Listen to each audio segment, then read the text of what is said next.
امریکا دفاع وزارت افغانستان ته جنگي الوتکې او توغندي رالیږي. سلام درنو لیدونکو، ستړي مه شئ.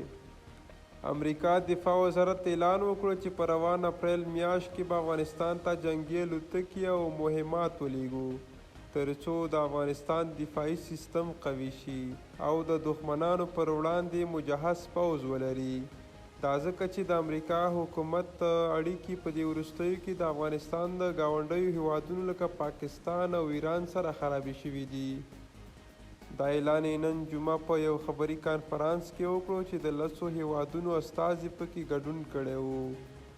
په یاد کانفرانس کې د امریکا دفاع وزارت طالب ځواکونو ته د وسلو او جنگي ټانګونو ورکولو ژمنه هم وکړه. د یادونې وړ ده چې د امریکا حکومت اړیکې په جمهوریت کې د افغانستان سره ښې نه وي، خو د اسلامي امارت راتګ سره یې دوستي پیاوړې شوې ده. د امریکا حکومت غواړي چې افغانستان یو پیاوړی دفاعي او پرمختللی اقتصادي